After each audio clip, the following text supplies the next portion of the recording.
On behalf of the GoShareMO committee, I would like to welcome you to our second GoShareMO Connect webinar.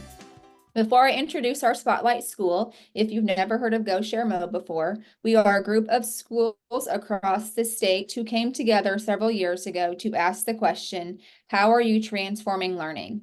Specifically with Apple technology. The steering committee works each year to plan a free symposium for teachers to come together to share, collaborate, and learn from one another. GoShareMO Connect is new this year with the goal of building district-to-district connections throughout the school year by sharing resources, strategies, and tools that are making an impact. Our Spotlight School today, Pattonville School District, located in St. Louis County, Missouri. Representing the district is two of our GoShareMO committee members, Greg Southard and Tammy Hascheider. Can you share with us a little bit about yourself and your district? Certainly. My name is Greg Southard. I'm Director of Technology Services here at Pattonville School District. We are a district of about 6,300 students in sort of northwest St. Louis County near the airport. And, we've been heavily invested in technology for many, many years, have been doing one-to-one programs since about 2012, and really have spent a lot of time looking at how technology can support learning. And in recent years, personalized learning has been a huge focus within our district. And much of what we look at from the perspective of supporting learning with technology is sort of going down that road of making sure that all of the technology that we have in our hands of our students, of our teachers, our administrators, are all giving them options for personalized learning. And so that's what Tammy's going to share with you today is information about our journey there. Yeah, so my name is Tammy Hascheider, and I'm our Assistant Director of Technology Services. I've been with Pattonville since 2009. I know that we really started before the pandemic in 2018 because that was part of our CSIP plan at the time, was to really start to focus on personalized learning. The goal was to really try to make sure that we were meeting kids where they are and giving them opportunities to own their learning and show their understanding of things in ways besides just a test, right? Like how can we allow a student to really show us they learned something and give them some ownership in that and make students agents of their learning? And so that's been a big focus. That has really started at our elementary schools. Our K-5 schools really started doing competency-based learning. And they really abandoned the idea of giving a student a grade. Once you give a grade, the learning stops, right? Like I think I read that in a book somewhere. So there's this idea that, instead of giving grades, why don't we focus on our content standards and our learning targets and where students are in terms of that learning target. And so they revamped curriculum. They wrote learning progressions that describe what does it look like if a student is getting started, versus mastered something. And they really spent a lot of time working on that. We use a platform called Empower to be able to keep track of student progress toward mastery in those grade levels. And that became something that started to, the middle school started to be very interested in what that looked like. And so our Holman Middle School and our Heights Middle Schools actually started something called a Pirate Academy. And it's like a school within a school a little bit. They still have the traditional model, but there's about 100 kids in each school that are in a Pirate Academy. And those students are they do more of a block schedule. Like their science and math teachers can really work together. They may decide, hey, we need a little more time on math today, but we'll spend some more time on a science lab tomorrow. And they can be very flexible in that. The students have those 4 teachers for their cores all through the whole time they're in Pirate Academy, and it's mixed grade level. Grades 6, 7, and 8 can all be in Pirate Academy. And so you might have a 6th grader who is working on 7th or 8th grade math standards, or a 7th grader who's still working on 6th grade ELA standards. And so they're able to really flex and meet students where they are. It's a very interesting concept. And so the other thing that's happening in Pattonville is we have a K-8 school that was called Remington Traditional. Next year, it's going to be called the Academy of Innovation at Remington. And that school has been very focused on a learning model that focuses on using a design thinking framework. And they're going to be doing that They have components and strands written from kindergarten through grade 8 on what does it look like for students to learn in a design thinking framework, and focus on things like community and, being responsible and being, a student who can think critically and those kinds of things. And so there's some really exciting things happening at Remington in that regard. One of the challenges, though, of having some of these things come up into our high school level is high schools are kind of bound by there's just restraints that you can't remove necessarily, because we do need students to have a transcript with a grade on it at high school still. There are still some things that we're just kind of locked into. And so it's a little bit different how we think about personalizing at the high school level. They are beginning some work and beginning to do some site visits and understand what competency-based education could look like at the high school level. But I know that they've really been focused on these 5 areas as it relates to high school students, and focusing on leadership, communication, the pace of the learners, how learners manage their time, and what project management might look like. I'd really love it, Greg. Do we have Eleanor Taylor in our panelists or our attendees right now? Yes, So I'm gonna Eleanor go ahead and Taylor, promote her. yeah, we're going to have Eleanor join. We've got a couple teachers from our high school that are going to be able to join us today. And I would really like for them to kind of speak to what this looks like, because they're the boots on the ground in that building. And Eleanor is one of the district technology specialists that is working with teachers in the PL Mentor Group. And that's one of the things we're going to feature as our one best thing today. Hi, Eleanor. Would you say hello to our attendees today? Hello. I'm really glad that you're joining us. So I've got on the screen here are, those 5 components of leadership, communication, learning pace, time management, and project management that the high school has been focused on. Can you just talk a little bit about where that is right now and some ways maybe some teachers are doing those things? Absolutely. As Dr. Hashad kind of pointed out, one of the challenges that we ran into at the high school was thinking about what personalized learning could look like in our environment, because we have so many different disciplines. We have teachers that as teachers that have EOC classes that just have a wide range of needs that they need to meet. And so trying to come up with a system that allowed teachers to kind of pick elements of personalized learning that they felt really fit their curriculum and their courses, and how to develop strategies for personalized learning in their classes based on those things. And so at the high school level, kind of what we have here in our graphic are some of the things that really came forward, is giving kids opportunities for leadership, having them kind of advocate for themselves and be able to communicate goals that they hope to achieve, and then being able to be a little bit more in control of the pace of their learning through things like time management and project management. And that looks very different depending on the class that we might be talking about. We have one teacher right now in our woodworking class that is trying to do an entirely self-paced course. So he has been working in building some things in Canvas that has a lot of modules built in that kids can kind of essentially, they start a project, they do kind of an assessment of their initial skills. Based upon how that assessment comes back, it either gives them additional practice exercises or lets them move on to the next things. And so he has some students that within the first month of his course are in what traditionally would have been like week 10 of his course. So he has kids that are really far in, and they're getting more time to work on actually building things and then getting a little bit more into that project management, time management, because they have the skill set. So now they have more time to be able to focus on being able to work on some of the things that they're particularly interested in that course.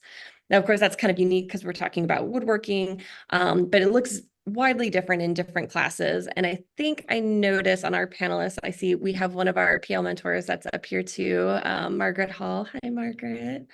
Margaret's done a lot of projects in her class. So Margaret is a French teacher at our school. And so I'm going to kind of nod to her. Sorry to put you on the spot, Margaret, but I feel like you'd be better to speak about this.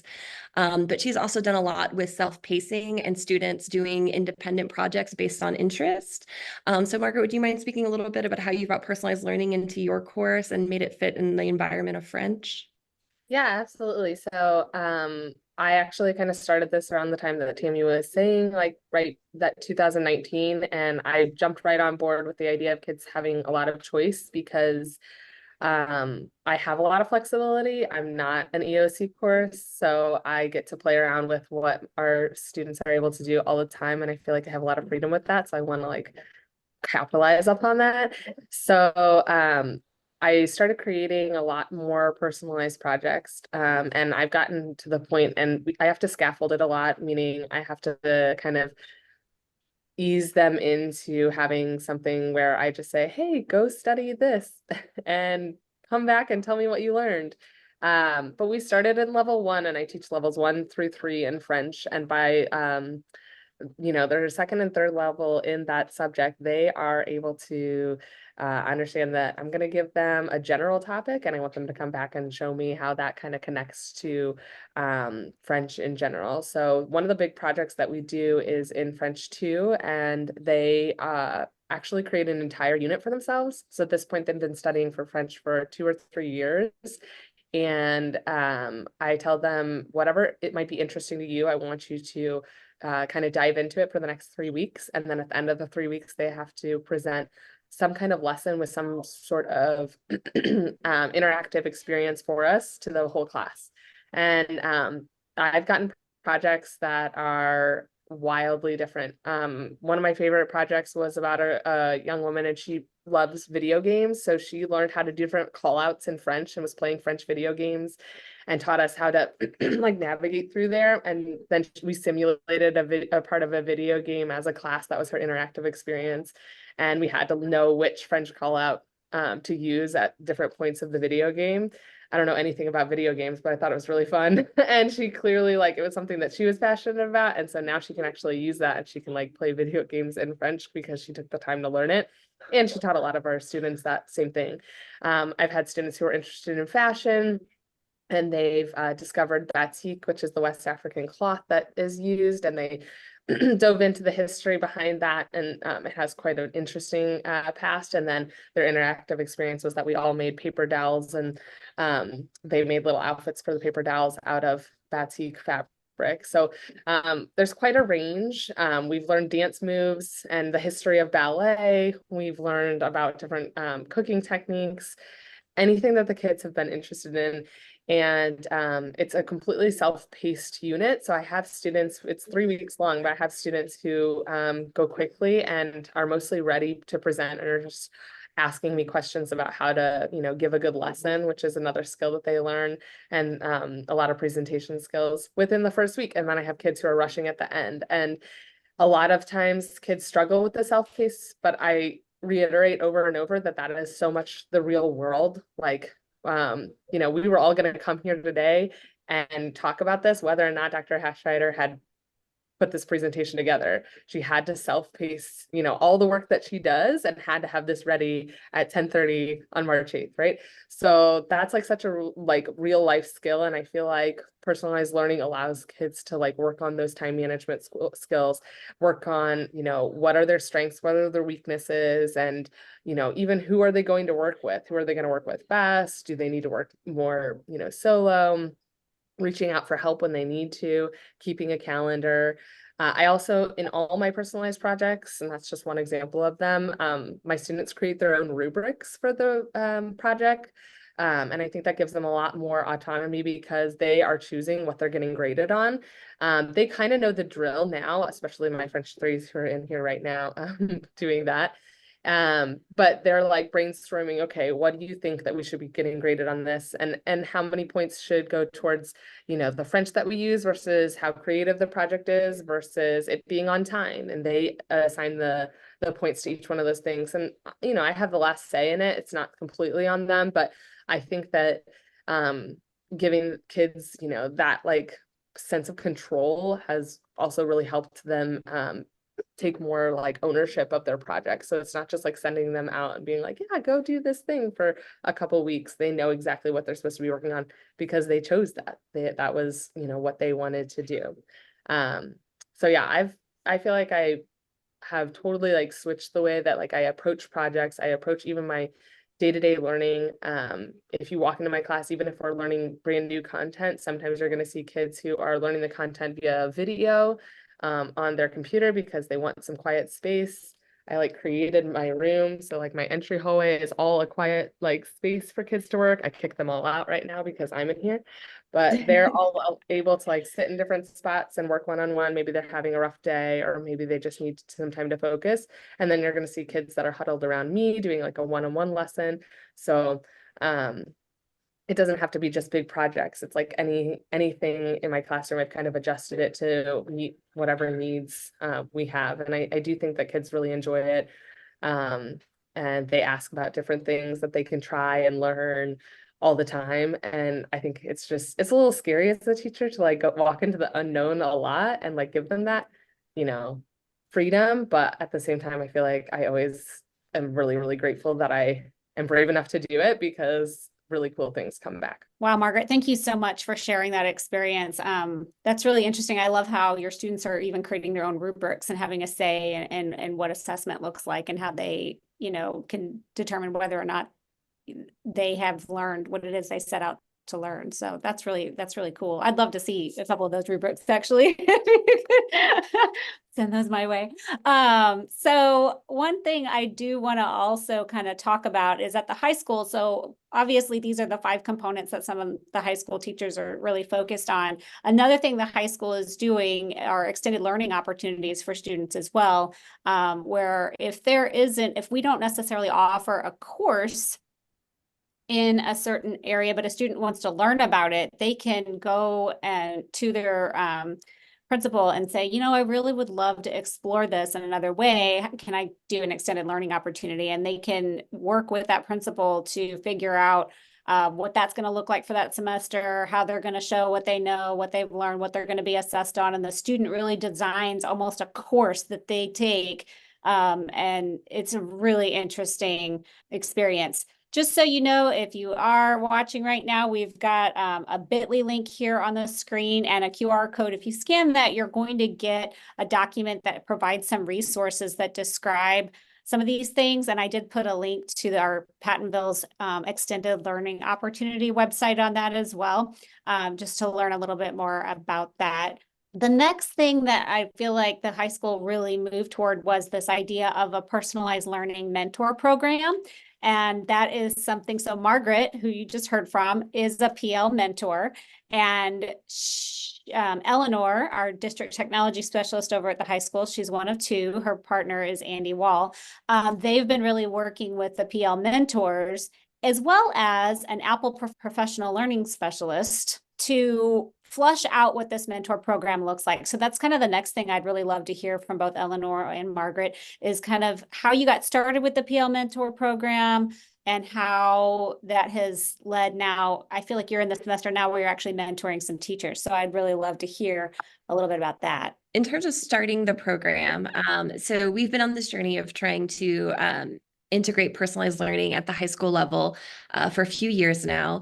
And it started out very focused on the individual teacher, and individual teachers finding things, areas of interest that they wanted to learn about, personalizing their own learning a little bit, and then picking particular things in their courses that they could do to try to add in elements of personalization. So some, project-based learning opportunities, adding in more choice, those kinds of things.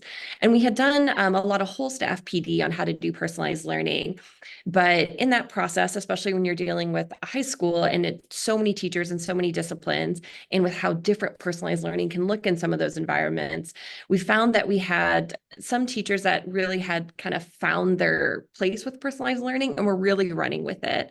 And what the teachers that were kind of dabbling in it but struggling a little bit were feeling is that they understood the concept, but they were really struggling with just how to get started. How do I bring this in? How do I make this feel real and relevant to my environment?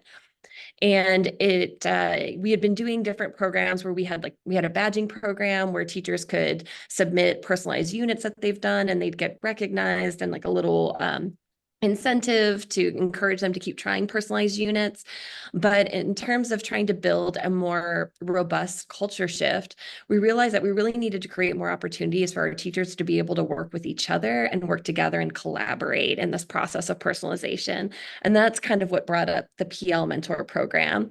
So essentially our PL Mentor program is that we teachers applied for it, and we had some teachers that had really showcased different elements of personalized learning in their own classes. mentors. And they applied to become part of this program so that they would have an opportunity to get some professional development and training on how to do peer coaching. And then through that training and peer coaching, and that is something that we worked very closely with an Apple professional learning specialist, both with Andy and myself, our DTS team, and with our PL mentors on how to be effective peer coaches. And now we are at a time where we are getting our PL mentors out in front of our teachers at our school, providing some PD and having them work directly with teachers to collaborate on lessons and give that kind of shoulder to shoulder in-class support as they explore options for personalized learning. So that's kind of the program level, but maybe here I'll let Margaret jump in and kind of talk about what it's like to be a participant in that program, or from her view, what this program is. Yeah, thanks, Eleanor. So, I mean, it's been great. It's been such a good experience for me to step into this role. It's something that I've discovered I'm really passionate about. So now I am at the point where I'm going into other classrooms, and I think it was huge for me to also extend out of just my department, because we're, you know, a 7-person department. We're kind of small and we talk all the time, but I really wanted to like get to know other people in the building, and I felt like that would also build, you know, a strong community. I'm currently working with both a science teacher and a history teacher. And so once a week I go to both of their classes. And it's been just really, really fun. It's just wonderful to like bounce ideas off of each other and get outside of your department and think about, oh, well, if we did it this way, what would you think about that? You know, giving little strategies here and there. But I think sometimes it's been just like my presence that has been really nice. So like with the history teacher, every once a week, the class, it's a psychology class, is working like on a project, and I've been able to go in there and like be a second set of eyes and be kind of helpful to the students and walk around and get them to answer some of my questions, which allows them to think about the project on a little bit deeper level. And the teacher I'm working with has said that that has been just really helpful to have somebody else kind of, you know, questioning like, okay, why are you doing it this way? And it allows kids to have those like deeper thoughts while she's busy, you know, making sure they're doing what they're supposed to be doing. Talk to her about, you know, different strategies. Like, it's a self-paced project. And so one thing that I do in self-paced projects is once they've been in it for a little while, I kind of display these like movable like buttons kind of on a screen, and it shows where everybody in the class is on the like trajectory of the project. And it's like a visual reminder to students, okay, well, I'm a little bit behind, or I'm, you know, it feels good if they get to like move their button up to the next day and like move forward. So that was just like a strategy that we kind of talked about, and I helped her create that. And then the kids were kind of able to get back on track or see where they were a little bit, you know, with a visual cue. I think that it's been fun to like share some strategies that I've been able to create, but also just I've learned a lot from her too. And I think that that's what's really cool about the program, is like I can learn a lot from the teachers that I'm technically like working with and helping too. And actually that rubric thing is what I'm doing with the science teacher. So he was having these groups that were getting a little distracted when they were working in partners. So we came up with, I kind of helped him lead with his class coming up with a rubric of their own. And that was really fun. And he immediately was like, well, that went way better than I thought. The kids were super engaged about the project and like super interested in it. So it's just been really fun. And I think that by word of mouth, we'll get more and more people who are interested in it. I hope to work with some new teachers that come in and kind of, you know, create that culture at Pattonville, that working together can be super beneficial and like on both ends. So it's been a great process. I love that, building a culture of coaching. So I feel like we probably have some questions. Are there any specifically for Margaret or Eleanor? Margaret, I have a question, and you might have already said this, but whenever you mentor the teachers, like the history teacher you said, how do you pick those teachers out? Or do they sign up to be mentored, or are they just on your radar? It's a great question. It's actually something I really struggled with. One of the things that I did, and it was actually a suggestion from one of our administrators, I talked to my students and I asked my students what teachers around the building they felt like were like doing really cool stuff or innovative stuff or something they just like liked that they were doing. And then I sent like probably an email that is like nice to receive as a teacher, saying, hey, I talked to these students and like they say that you're doing really cool things in your classroom. Would you mind if I come and like peek in and like work with you? And I mean, what a high compliment, and it was completely true. It was from students. And so I had about like 7 or 8 people then respond to me. And then it was more a challenge to match up hours that we were both available to, like, they had a class, I had my PL mentor hour, where we had time to actually like meet together. But I had a lot of teachers that were like, yeah, I'd love for you to like come in. And then those were oftentimes teachers that were super willing to share different ideas, to learn new ideas and things like that. So that's actually how I started and how I figured out that these 2 teachers that I was going to work with. So you have a PL mentor hour in your schedule? Yeah, that's like my duty hour. So I have a plan period, and then I also have I'll have like a duty period, and so that is mine. So during that hour, then I meet with those teachers, or I'm meeting with another PL mentor. So one day a week we also meet together, or I may be prepping things for classes that I'm like working with, trying new ideas and things like that. So I have an hour of the day that I work on that. Yeah, kudos to the Pattonville administration for making space, being intentional about creating time and space for these mentors to work together. I think they really tried to get it to where most of them had like the same, someone in the PL mentor group shares one of those preps with another PL mentor so that they can do learning walks together, so that they can help each other mentor people, because the teacher you might be working with, correct me if I'm wrong, you might be working with a teacher who has a 4th hour class, but so do you. So, Yeah, so you can't exactly. be there. And so maybe Yeah. some other mentor can come and kind of help during the actual, when they're actually delivering the lesson. Right. That was the hardest thing about like matching up like who could work with whom. And then yeah, finding somebody who's like willing, but that was actually not as hard as I thought it might be. Do you get very many parent questions who are not, for those parents that maybe are not familiar with personalized learning and to some of the flexible strategies that you guys can use with them, since they might be used to more traditional ways of learning or so forth? I introduced it in all my classes like the very first week, and I also send home something. It's about to get really loud, by the way. Sorry, the bell's gonna ring and I'm gonna have 30 kids walk past me. But I'll put them in there. So I introduce it, and then they have like a flyer that like goes home and kind of tells them all about personalized learning. I'm also very transparent about what it is so that they're very aware. Au revoir, bon weekend, bon weekend, bon weekend, à lundi. So I think that they like are very aware what is going on. And I've had a couple parents ask me. I had one parent last year, the student was really struggling with some mental health stuff. And so they were doing a lot of like their notes via videos, which, because like I said, they can kind of come, be quiet and be involved. And it wasn't going so well. Au revoir, bon weekend. They asked that I kind of talk to them and like switch them into like doing all their lessons, like more a traditional, like direct instruction, like with me. And that was totally fine. I was able to have that conversation with the kiddo, and I've had to, intervene a couple times when kids have made maybe not the best choice for themselves in like that aspect. I have never had anybody like seem confused by it really, because I'm super open with it in the very, very beginning of the school year, and totally transparent about like what we're doing and kind of the reasoning and the why behind it. Very good. Thank you. Any other questions for Margaret or Eleanor? Well, Margaret, thank you. I know that you had a class this hour and it was you would sacrifice to be with us today. So I really appreciate your time. And Eleanor, same to you.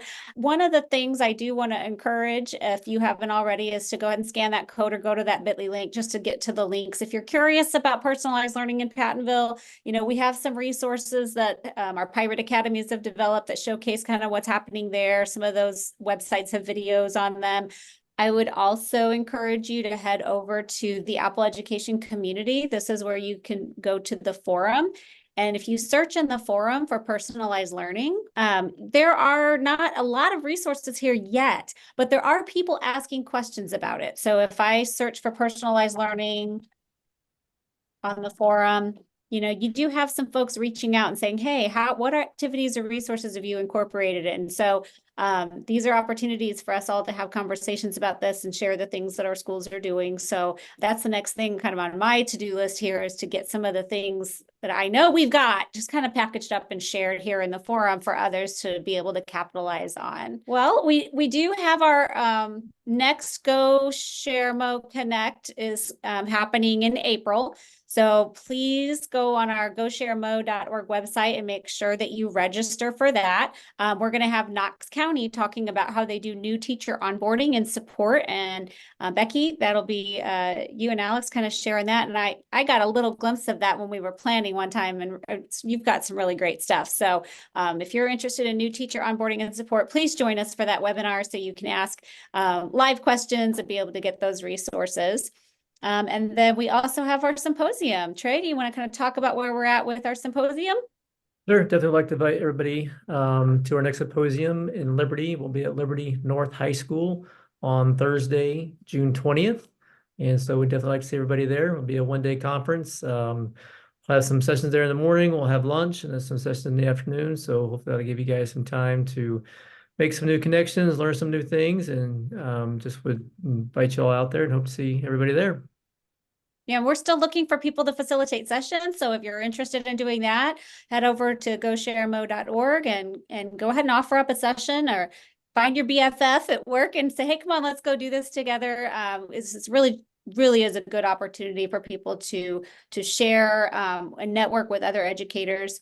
I'll tell you, the GoShareMO Symposium was the first time I had ever facilitated something that wasn't from my district, right? And so it really kind of grew me in that area. So I would encourage you, if you're a coach or you're someone who is like a mentor in a building and you've not really ventured outside of providing professional learning opportunities besides just your little comfort zone of teachers, this is a great place to do that. And Tammy and Greg, definitely want to thank you guys for hosting, and Eleanor for being here. So we definitely appreciate it. Okay, well, until next time, we'll be signing off, and we'll see you in April.